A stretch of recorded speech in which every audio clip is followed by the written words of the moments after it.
CLAT definitely is an unfair examination. इस video के and में आपको इसका रीज़न पता चल जाएगा। हमारे former prime minister Manmohan Singh ने NLUs को यानी नेशनल लॉ यूनिवर्सिटीज़ को आइलैंड्स ऑफ एक्सीलेंस कहा था। कई जगह इन्हें हार्वर्ड्स ऑफ द ईस्ट भी बुलाया जाता है। और इसमें एडमिशन का जरिया क्या है?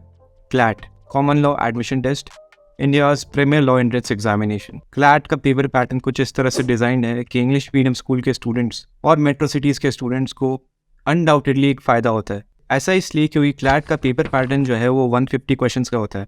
5 सेक्शन में डिवाइडेड है: English, logical reasoning, legal reasoning, mathematics या फिर data interpretation and current affairs including general knowledge. पहले 3 जो सेक्शंस मैंने बताया आपको, English, logical reasoning and legal reasoning, उनका पूरा कंपोनेंट मिला के 100 मार्क्स होता है आउट ऑफ 150। और वो 100 मार्क्स जो हैं बेसिकली आपके कॉम्प्रिहेंशन पे डिपेंड करता है कि आप टेक्स्ट को कितने अच्छे से कॉम्प्रिहेंड कर सकते हो। एंड क्लैट का लैंग्वेज क्या है? इंग्लिश, विच मीन्स कि आप कितनी अच्छे से इंग्लिश को कॉम्प्रिहेंड कर सकते हो, इस पे काफ़ी हद तक आपका परफॉर्मेंस डिपेंड करता है। और ऐसा सिर्फ मैं ही नहीं बोल रहा हूँ, इंडिया के present chief justice DY Chandrachud का भी यही मानना है। उन्होंने साफ साफ कहा है कि CLAT can only be cracked by those from English medium schools. और बात सिर्फ इतनी सी नहीं है, कोचिंग इंस्टीट्यूट्स जो हैं वो एक्स्ट्रा प्रेस करते हैं उन स्टूडेंट्स को जो कि नॉन इंग्लिश बैकग्राउंड से होते हैं पर क्लैट में अच्छी रैंक हासिल करते हैं, जिसमें इसमें कोई डाउट नहीं है कि क्लैट जो है इंग्लिश मीडियम स्कूल के स्टूडेंट्स को, मेट्रोपॉलिटन सिटीज के स्टूडेंट्स को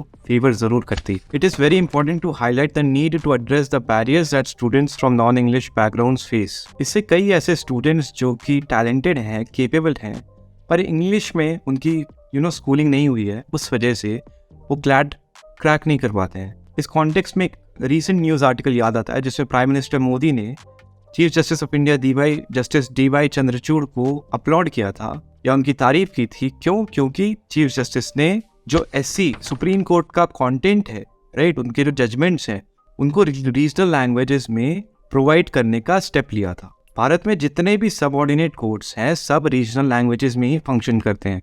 for example Pune district court जो है वो मेजरली मराठी लैंग्वेज में ही फंक्शन करता है। और साउथ इंडिया के कुछ शहर जैसे मदुरई डिस्ट्रिक्ट कोर्ट हो गया, वो मेजरली तमिल लैंग्वेज में फंक्शन करते हैं। तो इसलिए हमें सिर्फ क्वालिटी इंग्लिश स्पीकिंग लॉयर्स की ज़रूरत नहीं है, हमें उनकी भी ज़रूरत है जो कि कुछ रीजनल लैंग्वेजेस पे भी फोकस कर सकें। एंड जो वर्नाक्युलर लॉ स्कूल्स है, वर्नाक्युलर मीडियम के लॉ यूनिवर्सिटीज़ हैं, उनकी हालत दशकों से वैसी ही रही है। एंड जो 1960s, 1970s, 80s में एक फ्रेज था कि जो कुछ नहीं करता है वो लॉ करता है, आज भी कई हद तक रूरल एरियाज में रेलेवेंट है। सो इसलिए it is very important to understand and address the issues faced by students from non English backgrounds. यहाँ पे ऑब्वियस सजेशन ये है कि क्लैट सिर्फ इंग्लिश में नहीं कराना चाहिए, उसे हिंदी में भी कराना चाहिए। क्लैट मराठी तई खेण्यात यावे, क्लैट बांग्ला तेव परीक्षालाना करा उचिता। एंड इस कॉन्टेक्स्ट में शायद कुछ क्लैट कंडक्टिंग बॉडी के ओपिनियन का भी जिक्र करना चाहिए। यहाँ पे 2 ओपिनियन इस समय याद आ रहा है। पहला ये कि क्लैट कंडक्टिंग बॉडी के जो मेंबर्स हैं वो कहते हैं कि हम क्लैट को इंग्लिश में इसलिए नहीं करा सकते क्योंकि जो मीडियम ऑफ इंस्ट्रक्शन है at NLUs national law universities वो इंग्लिश है। और दूसरा जो प्रोफेसर फैज़ान मुस्तफ़ा सर ने कहा है, जो इंग्लिश में अच्छे नहीं होते हैं वो अगर नेशनल लॉ यूनिवर्सिटीज़ में जाएंगे तो उनका जो डिसअपॉइंटमेंट है वो बढ़ जाएगा, बिकॉज बाकी स्टूडेंट्स जो है वो इंग्लिश में ज़्यादा अच्छे होंगे, उनके मार्क्स ज़्यादा आएंगे। ओके, ये 2 ओपिनियन सामने आता है। We should conduct CLAT in more than one language. But when I raised this issue, all other vice chancellors raised a very valid point. And the point they made was, since the medium of instruction in national law universities is English, therefore if we bring people who are not well conversant with English, they will find it difficult to cope with others, and this frustration and disappointment and backlogs may create another kind of problem in law universities. देखिए, यहाँ पे problem ये नहीं होनी चाहिए कि जो NLUs का मीडियम ऑफ इंस्ट्रक्शन है वो इंग्लिश है। NLUs का मीडियम ऑफ इंस्ट्रक्शन हिंदी क्यों नहीं हो सकता? या NLUs का medium of instruction Bengali, Marathi, Tamil ऐसा क्यों नहीं हो सकता? फॉर एग्जाम्पल कोची में जो NLU है वहाँ पे आप मलयालम इंट्रोड्यूस कर सकते हो। बिहार में, उत्तर प्रदेश में जैसे Ram Manohar Lohia national law university है, वहाँ पे हिंदी इंट्रोड्यूस किया जा सकता है। महाराष्ट्र में मराठी इंट्रोड्यूस किया जा सकता है। ऐसे अलग अलग स्टेट्स में वहाँ का जो रीजनल लैंग्वेज है वो इंट्रोड्यूस क्यों नहीं किया जा सकता? वो तो इंट्रोड्यूस किया जाना चाहिए ना।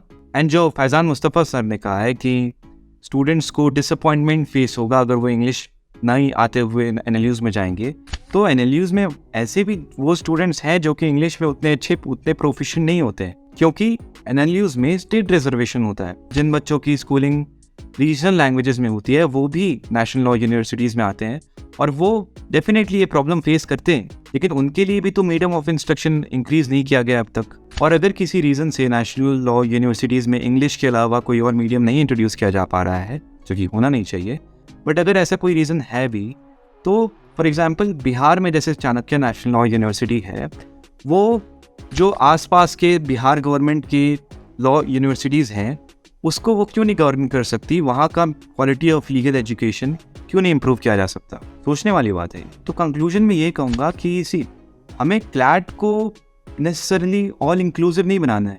द लार्जर क्वेश्चन इज कि लीगल एजुकेशन जो है वो ज़्यादा से ज़्यादा इंक्लूसिव होना चाहिए, क्योंकि NLUs तो ऐसे भी 100-200 स्टूडेंट्स लेती है एक बैच में, है ना। पूरे NLUs को मिला के बस करीब 3000 लॉ स्टूडेंट्स हैं। तो यहाँ पे इम्पोर्टेंट ये है कि सिर्फ हम NLUs पे फोकस नहीं करें, we need to make sure कि जो बाकी लॉ स्कूल्स हैं उनकी भी क्वालिटी ऑफ एजुकेशन बेहतर हो। और वीडियो के स्टार्ट में जो मैंने CGI के रिमार्क के बारे में बात की थी, उनका भी अजम्पशन यही है कि क्लैट ही ऐसा जरिया है जिससे आप क्वालिटी लीगल एजुकेशन को पा सकते हैं, जहाँ पे ऐसा नहीं होना चाहिए।